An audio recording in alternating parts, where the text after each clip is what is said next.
Kasi mapapahiya lang kayo.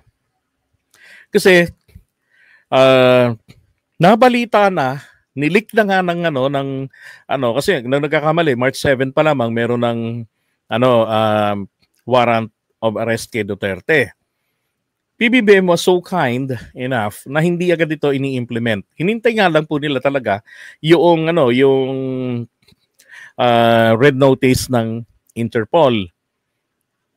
Tapos gabi ito si Duterte parang as 7 ba, as 6 ng March umalis na ito ng Davao City, punta ng Manila. Hindi alam kung saan sa Manila. And then the following day, pumunta na ng Hong Kong. And then their schedule is supposed to be until 5 in the afternoon. Kaya lang, yung balita na nakipag-usap doon na para siguro manatili, para hindi maaresto, ang problema, member ng Interpol ang Hong Kong, pati ang China member nila. So ayaw po nila na masira ang pangalan nila na makakaladkad sa kanya kasi magkaibigan si Xi at saka si Duterte. Pero hindi ho pinanindigan ng China dahil wala na siyang silbi sa China para sa issue ng West Philippine Sea versus China. Wala na siyang pakinabang. 'Di ba? So para hindi na lang sila mapahiya, ang ginawa, pinaalis na sila ng Hong Kong.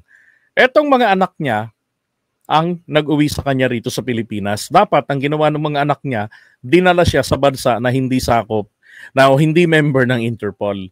'Di ba? May warrant of arrest, okay? Pero hindi member ng Interpol, doon siya dapat dinala. Walang malasakit din no? Inuwi siya rito. At yun na nga ho, na-aresto ng umaga.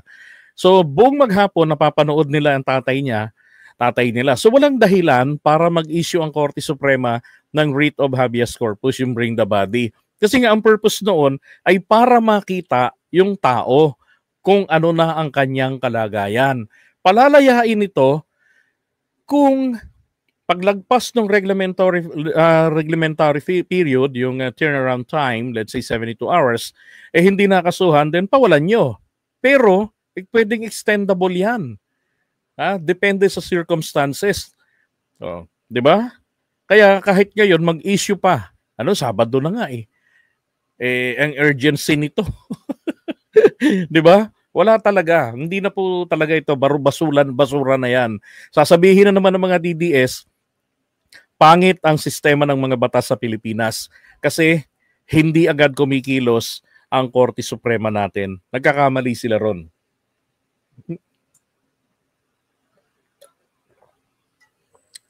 Yung nagsasabing gusto nyong mabitay si Digong, apparently, wala hong bitay ang ICC. Okay? Pinakamabigat niyang hatol, 30 anyos sa kulungan. Yun. Alright, so iwan na muna natin to.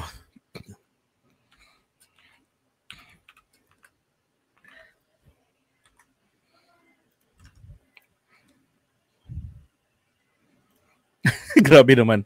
DDS nga po Bob talaga. Oo nga. Baliwala yung request sa ICC. Baliwala rin po yun. So, yung mga, di ba sabi ni na Harry Roque,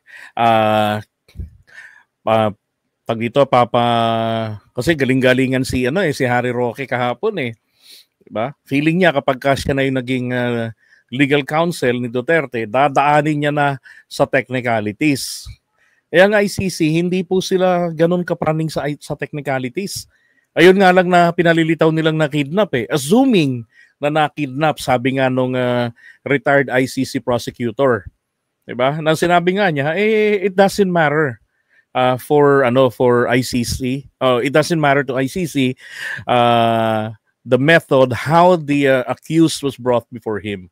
Because the most important, what matters most is his presence. Okay? So ninakaw niyo yung tao, binulsa ninyo, o ano pa mang ginawa ninyo ron, kinidnap nyo, ginayuman nyo, o nag-teleport kayo pare-pareho, it doesn't matter. Mahalaga kaharap nila. Ikukumpirma nila, ikaw ba tong nasa warrant of arrest? Ganon. Palagay ko naman, Sir Tony, hindi naman po sisirain ng mga 12 justices ang mahabang panahon na iginugol nila sa larangan ng propesyon nila sa batas. Para lamang sa isang Duterte, pipilipitin nila ang batas.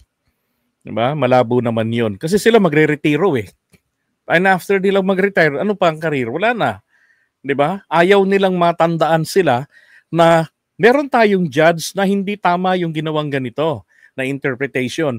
Yan po ay magdudulot ng napakalaking kahihiyan sa kanila sa lahat ng mga eskwelahan ng abogasya. Dahil yan pong mga ganyang klaseng unique appreciation or interpretation ng mga justices, yan po ay pinag-aaralan yan sa korte, sa mga eskwelahan. O bakit? What do you think? Why this judge, why this justice thought na ito dapat ng interpretation doon? Wherein the law says otherwise. Yung ganon. Oh. So lahat na lang ba ng batch ng College of Law sa iba't ibang eskwela ng buong Pilipinas pag-aaral